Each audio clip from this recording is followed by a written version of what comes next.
سەرەڕای کۆتایی هاتنی داعش لە ناوچەکانی شنگال و بەشێکی زۆری ناوەڕاستی عێراق، بەڵام تا ئێستا ئاوارەکانی ئەو ناوچانە کە لە کەمپی عەربەت نیشتەجێن ژمارەیەکی کەمیان بۆ ناوچەکانی خۆیان گەڕاونەتەوە. ئاوارەکانیش هۆکاری نەگەڕانەوەیان بۆ داڕمانی خانووەکانیان و بڕانی تەواوی خزمەتگوزارەکان و بوونی هێزێکی جیاجیا لە ناوچەکانیان دەگەڕێننەوە. تقریبا 40% وەگەڕایە لە ساڵ ئەو وەگەڕانجی لە شاخی سنوونێنە لە ئالێ بەعاجوان و نەگەڕیانە کەس وە نەگەڕایە. منطقەیمە هەتانها پاک نەبووە، هەتانها مفەخەخە و مال هەموو مفەخەخێن و وەضعی ئەمنی باش نینە، وەضع سیاسی لێ دەرێ مشکلە هەینە. ژ بەروێگەی ئەم نگان بەگەڕینە جیهوارێ خۆ و مادبێن بەگەڕینە جیێخۆ.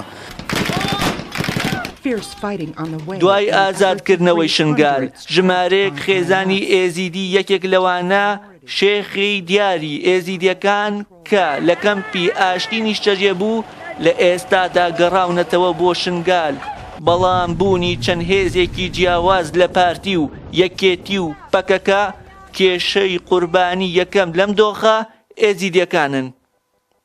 والله ئەو شنگال ئەمریکانێن چنە شنگال خەدەمات نینن، هیچ خەدەمات نینن. ئەو نیبێ گوندێنما دەچێ حەشد شعبی دێنا و نیبی دەچێ پارتیا دێنا و قسمەکە دەچێ پەکەکێ دەیە. ساکەس گەڕاوەتەوە؟ والله هەنێک بەگەریایە بەس نەگەلەگەن ئەو شێخ شەمە و جەماعەتش بێ دەرێ چوون. دوایی هێرشی چەکدارانی داعش بۆ سەر شنگال لە 3 2014 و چۆڵکردن و بەدەستەوەدانی لەلایەن هێزەکانی پارتیە و ئاوارەبوونی دانیشتوانی شنگال بۆ کوردستان، کەمپی ئاشتی لە ناحێ عەربەتیان بۆ دابین کرا، بەڵام هیچ کاتێک بێکێشە نەبوون و چەندین جار پشێوی و پێکدادان و پیا هەڵپژان لە نێوان کەمپەکەدا دروست بووە. لە ئێستادا ئێزیدیەکان داوا دەکەن ناوچەکەیان یەک هێزی نیشتیمانی بۆ دابین بکرێت و دووبارە ئاوەدانی بۆ شنگال بگەڕێنرێتەوە. بەشێک لە هاوڵاتیان و ئابووری ناسانی هەرێمی کوردستان دەڵێن ئەو جموجوڵەی ئێستا لە هەرێمی کوردستان و بازاڕەکانیدا هەیە هۆکارەکەی بۆ دانیشتوانی ئەم کەمپانە دەگەڕێتەوە.